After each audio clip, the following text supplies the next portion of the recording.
Coming to you live from downtown Windsor, this is a St. Clair College MediaPlex production. Hello everybody, live from the Plex, I'm Zachary Ballog. And I'm Kate Parsons, and you're watching The MediaPlex Insider.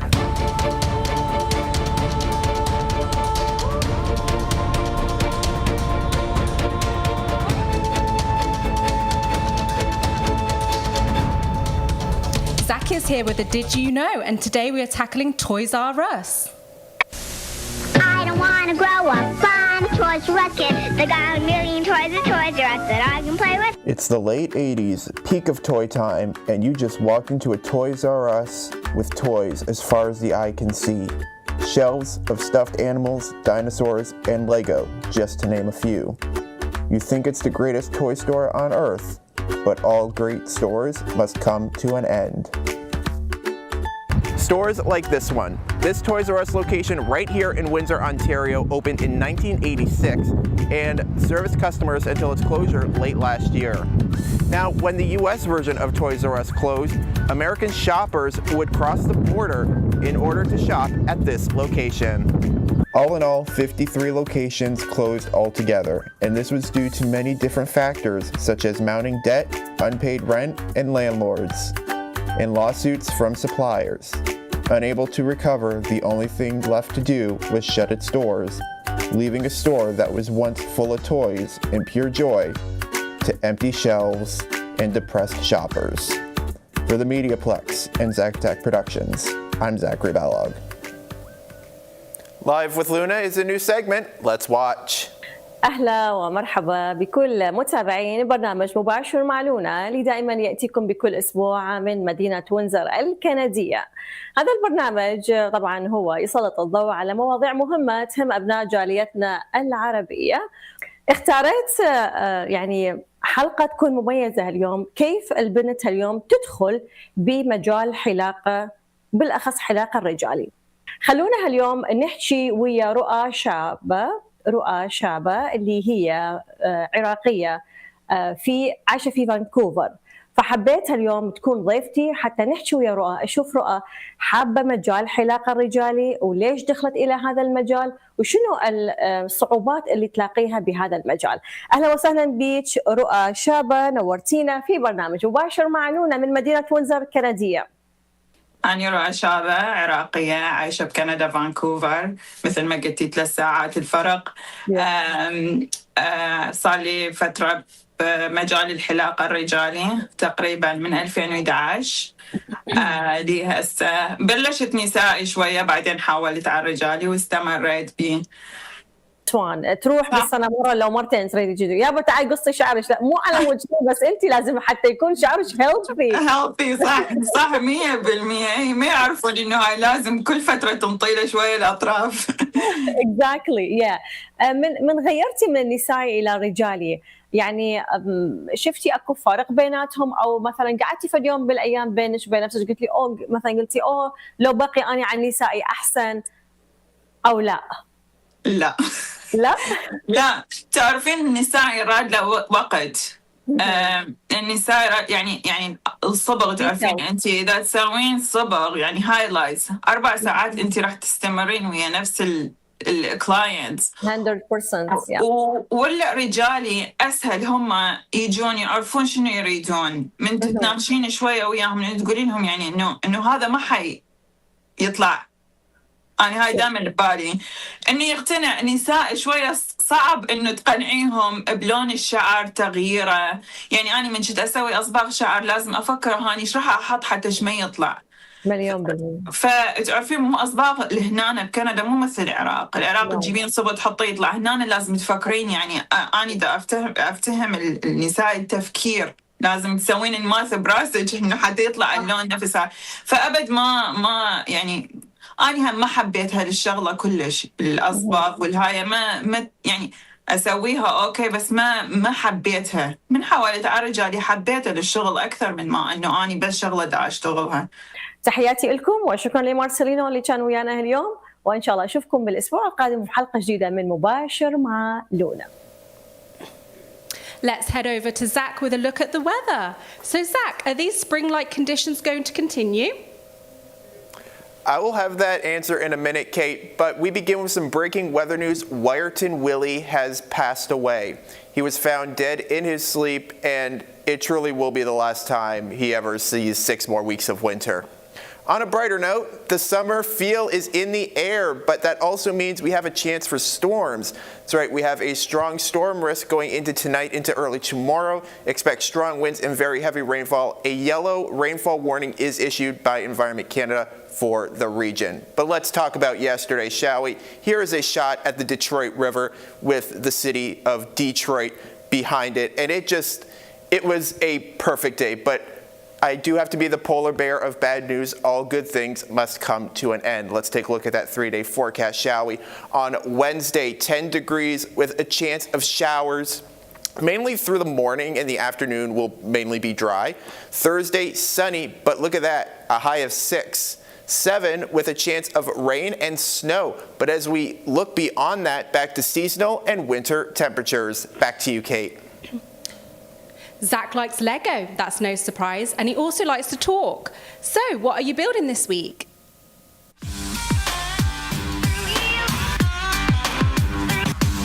Welcome to YQG Builds, where it's all bricks and great conversation. I'm sitting here with Carrie Deslett.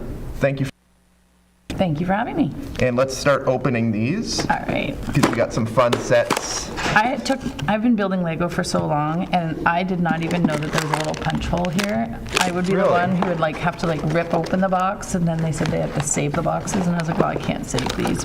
No. People save the box. People will tend to save the boxes. Have you ever seen in YouTube videos, Lego YouTubers, they'll have boxes as their backgrounds? Yes. Essentially. Yeah. So, I have a small place, so I've had to compress mine, but I'm like, I don't think I need to do that anymore. No, we do not. So. Oh, you have the better bags. Oh, you have the paper bags. These bags. Everybody seems to like them, but I don't. Because I hear mixed reviews upon these bags. I get the idea. It is recyclable and all that, but when you don't know, because it doesn't say what bag to open sometimes, you only have limited amount of bowls or space. So I would like to only open one bag that's needed. I don't need to open up all the bags, because now it's going to get confusing. Exactly. So you were telling me you've been in business for 18 years. Yes, I've been a massage therapist, yes. Massage therapist for 18 years. What's it like going that long? It's something I actually never thought I would be as long as I have been. It's interesting. I mean, it makes you really reflect back to the colleagues that you've had in the past, to the people that you have been able to help. It's a journey, that's for sure. I've done a lot of different careers, and I never imagined myself to be sticking with this one, but I enjoy it. What is it about massage therapy that just made you stick? I'm gonna say the different of things you can do. So there's so many modalities and different techniques that you can do. You don't get bored from this profession. You really won't. It's never ending. What keeps the day? What keeps it exciting for you? Because 18 years is a long time to be doing one thing. Like I said, just imagining, just not having any limitations. I was a PSW before, or a personal attendant. I took the art route as well, and this job or profession, you just don't get. I learned metacupping, I learned bamboo fusion, I've done tunamics, I have so many different techniques, and I've met that just found out was that you came in, you attended the World Massage Championship in Denmark. Yes. And you even placed in the top 10. What was that experience like for you? Well, you didn't know where you're placing until you're already home, right? Yeah. Okay. It was a heck of an experience, because I got to travel to Europe, and I got to see my cousins in Belgium for the first time in their house, and that was interesting. And then when I made it to the championship, the way that it was ran was very organized, and seeing everyone and meeting everyone from different countries and seeing how they participate and how they treat, and seeing how different my treatment really is unique to most, and I was really taken aback by that, because I would have thought that it would have been more recognized or more out there, because it's not that unusual. But just seeing all the different techniques and the personalities was interesting. Yeah. This might sound like an odd question, but what was your goal? My goal to be why I was there? Yeah. So I kind of touched base with that is I do a techniques and I massage a little different. That being said, the way I treat is I draw people before and after, like before their treatment, I assess them before and after. I treat differently every single time, even if they've been a client of mine for 15 years. It's a different technique every single day because they're coming in different. And yeah, it's just the way that I treat. So I wanted to see if anybody else did. So I entered the American Massage Championships first. I was asked if I wanted to. And I entered that, and I came in and I received a silver medal in the first American Massage Championships. And that was interesting. So I'm learning that, I guess being from Canada, being from the United States, there's a lot of different things that we can do that they can't. Yeah. We're registered, so we have more of a medical background to us than them. They actually have a separate course that goes together with medical versus massage, so they have a little more separation. So being there, I got to see the difference in that. And when I came in silver for the silver for the American Massage Championship, I was asked if I was going to do the international one in Copenhagen. I was like, oh my gosh, I never even thought of that. I was thinking probably no, because I wasn't really thinking I was that good. And finally I put some thought and talked to the president of the festival and of different things in the championship, and thought, you know what, it'd be a good way to see what else is out there. I'm all about expanding and learning things that can help the community, so why not? Never stop learning. Exactly. Speaking of, I'm losing pieces again. See, now if I had the cellophane, I could see. Yeah, really, you could now I have see to what open pieces up all are these in little there. itty bitty pieces, and I'm more likely to drop them, but let's see. So, we talked about Lego at the beginning. Everybody has a story about how they kind of fell in love with the hobby. What's your story? What drew you to Lego? Many years ago, I was crushed by an elevator door. Oh. And I lost the ability to use my hand and my arm. So I had, obviously being a massage therapy, it's not very good to be a one-armed massage therapist.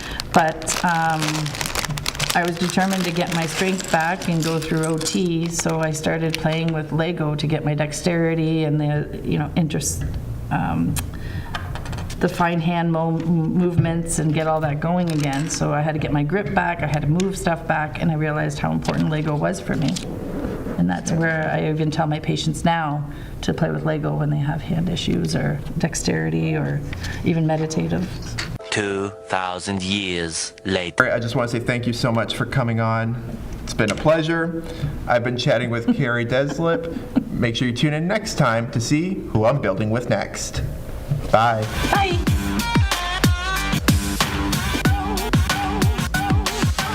Faithville Productions is a local children's television producer that has a worldwide audience. Producer Doug Bart joined Grace here in the studio to tell us more. I am so glad you're here. I've got someone I want you all to meet. Ta-da! Thank you, Jesus, for today. A choice between right and wrong. Hello everyone, I'm joined by Doug Bart, producer of Faithful Productions. Now tell us about Faithful Productions and what you do. Yeah, hi Grace. Thanks for having me on. So Faithful Productions is actually a local studio. We're technically in Maidstone, so just about 25 minutes from the heart of Windsor. And there we make a TV show that actually gets played all over the world. We're probably most well known on YouTube these days, but we are broadcast on a lot of different Christian television networks and things like that. It's a live action puppet show where we teach kids about the Bible. Wonderful. Now, you recently won an award. Can you tell us more about that? Yes. That's the award that I'm holding here. So this is our outstanding achievement in online content in the children's category. And we won this actually in Nashville just this February. We were there for a convention. It's actually the largest gathering of Christian broadcasters in the sort of Western Hemisphere. And so we were very honored to win there this award for our online children's content. Now, where do you see Faithful heading in the future? That's a great question. Well, as we know, kids are more and more online these days, and I don't really see that changing anytime in the near future. So we want to continue to be in what I call the digital playground. I think it's really important that we're meeting kids where they're at and helping them to actually redeem some of that screen time that they're on, making good use of it, teaching good morals, good values, because you know what, there's a lot of other content out there that they could be engaging in. So we want to make sure that they're engaging in something that's positive and helpful and is reinforcing lessons that I think parents would be comfortable with as well. And so that's kind of where we're going to continue to go in the future. Well, certainly we're looking forward to seeing that. Thank you so much, Doug. Thank you, Grace. Wish you all the best. Thank you. Thank you. 3, 2, Dusty. Action shot! Cars aren't scary, well, at least for Joe Bedard. Let's watch. Oh. Hello, everyone. I'm Joseph Bedard with the MediaPlex, and this is Cars Just Aren't That Scary, a segment of the show where I teach you some tips and tricks on how to do some basic vehicle maintenance, even if you've never touched a car before. Today, we're going to be doing something with electrical, which sounds scary, I'm aware, but it's very simple. Let's get started. Now, normally when you're driving down the road and you have to make a turn, you need to use your turn signal, and this is the sound you will hear. However, something that a lot of people don't know is cars have a built-in indicator to tell you if one of your turn signals are bad, and it is when you hear an uncommon rhythm, usually when it's sped up, like this. When your turn signal is sped up like that on the inside of the cabin, that means one of your turn signals are bad, and you need to look around and see which light is burnt out. So, to do that, you just keep your turn signal on, walk around the car, and look to see if any of your turn signals are off. So you flip it this way, you will see that the front is flashing, but it is flashing faster to give other drivers the awareness that, hey, one of my turn signals are out. You come to the mirror and you notice it is flashing a lot faster as well. However, we go around to the back and we notice there's no turn signal. So that is where our problem lies. So let's get that replaced. When replacing your turn signal, it's not as easy as it used to be. You can't just get into the trunk and open up a little flap and your turn signal's right there. You actually have to take out the whole housing. But that's a lot easier than you'd expect. So what we're gonna do is open the trunk, like so. And now we need to get back there. So there's that little pouch. You can see, all you do is you basically put a thumb there and just kind of fiddle around with it until it comes out. It's kind of just like that. And you're gonna see you got a wing nut here that you gotta deal with, and then up here is a wing nut there. What you have to do is unscrew both of those. They're just hand tight. You unscrew those, and then the whole rear tail light will be able to come out. So I'm gonna take those out and show you what we do next. And now that we've done all that work, we're gonna be able to just grab this, there.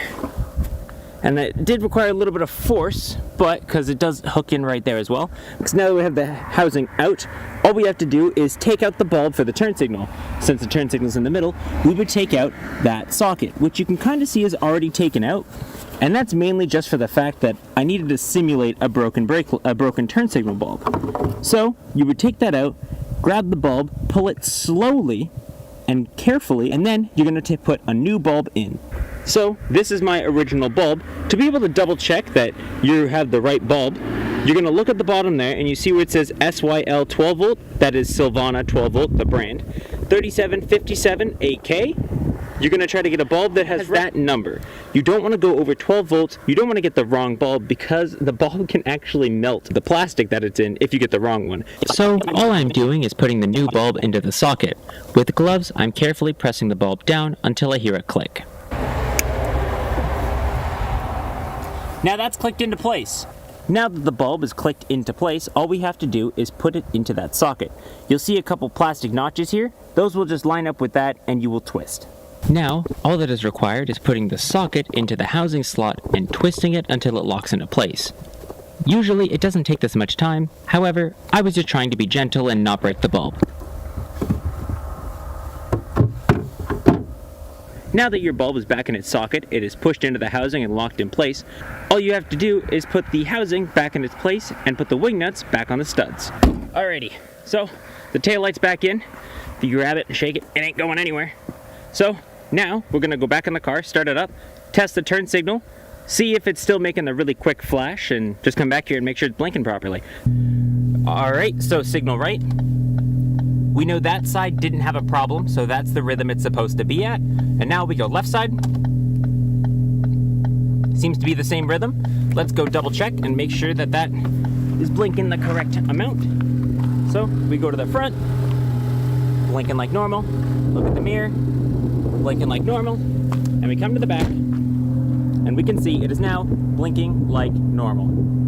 And with that, you're pretty much good to go. As long as your turn signal is actually working and you got out and checked it, as well as your turn signals inside the car are at the appropriate rhythm, everything's all done. Now it's best to change both signals at the same time, so if your back left ends up burning out, it's probably best to change the back right as well, because if one's gonna go, the other one's going shortly.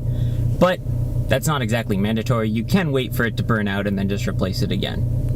So anyways guys, thank you so much for watching. I'm Joseph Bedard with the MediaPlex. I hope I've shown you that cars just aren't that scary. And I will see you in the next one. Mark Jones is a man who is making a difference for those who would enjoy accessible playgrounds. Sarita Varanasi reports. Braden, where do you want to go first? On that. On that one, okay. Mark Jones is on his way to meet a boy he calls his hero. I've always had an infatuation for playgrounds since I was a kid. This is Braden St. Louis. Due to his autism, Down syndrome, and hip dysplasia, this is one of the few playgrounds he can enjoy. Jones builds accessible playgrounds across Windsor, Essex. Accessible means the playground is safe and functional for children with disabilities. I would say well over 100, and in the last 3 years, probably about 15 fully accessible ones. For Jones, safety is a priority, but fun is the objective. That's what I like to hear. A child who's using a wheelchair should look at the playground and say, I want to go play there. And a child who is a hockey player and a stud athlete, what have you, would look at that and say, I want to go play there. Big or small, Jones says the design process is simple. I don't ever have a problem. I'll go to the site and I'll just visualize it with the surroundings and what have you. I don't know how to explain it. It's just something that I have, and I'm lucky to have it, and I always like to think outside the box. Jones is a builder and always has been, but there's a reason why playgrounds hold a special place in his life. I have never told anybody this because there is the stigma out there. I myself have an attention deficit issue, and I always have. For Jones, long conversations and tedious classes can be a challenge. I just could not take things in, and back then nobody really knew anything about these different challenges, so I just felt maybe I was a little slower than everybody else. As a child, playtime was when Jones felt most happy. Whenever I was outside doing sports, but more importantly, playing on playgrounds where it's unstructured, I was in heaven.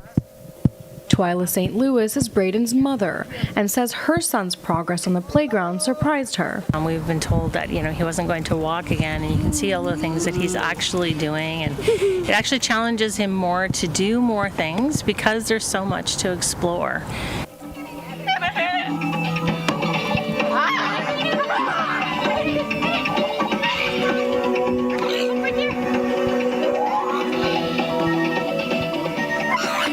He really is doing a lot more than we ever expected him to. Before 2014, Braden had trouble walking, but could still play on regular playgrounds. We were taking Braden to playgrounds before he was in a wheelchair. And when we would take him, he would do certain things, but then things got harder for him to do. So they built a backyard playground. We built the playground within days of when we got the diagnosis that his hips were dislocated. There you go. All right. He's got the memory of being in a playground and being able to do these things, and the frustration of he wants to do it, he's trying to do it, he's hurting himself doing it. To watch him not be able to go up the rock climbing wall was personally a very heartbreaking moment. And to have him go, help, help, and we'd physically have to help him and lift his legs so that he could actually go up the wall. Yay! Yeah. After struggling to play for years, Braden discovered Play McGivney. You want to go that one? To the boat? To the boat? This time, his shouts were not of pain, but of excitement. Oh! Oh! Ready? There's no better feeling than that. Money is not an issue to me. I don't care about money. I drive an old truck. I don't care. It's the smiles on these kids' face. That's everything. Mark Jones has an amazing heart. Like, he's kind, he's wonderful, he's visionary. It engenders kids' imagination. Imagination is amazing. That is what all of the inventions have been built on, is kids being able to imagine, growing up into adults who can imagine. Jones waved goodbye to the St. Louis family on that day at the park and got into his truck. He enjoyed that playground immensely, which makes my job so much fun. I don't have the words for it. I was just so happy today. It was incredible. Whatever the future of his playground business, he says he will not give up on his goal to make every playground in Windsor, Essex accessible. Sarita Varanasi, MediaPlex News. Thanks for tuning in. I'm Zachary Ballog. And I'm Kate Parsons, and you've been watching The MediaPlex Insider.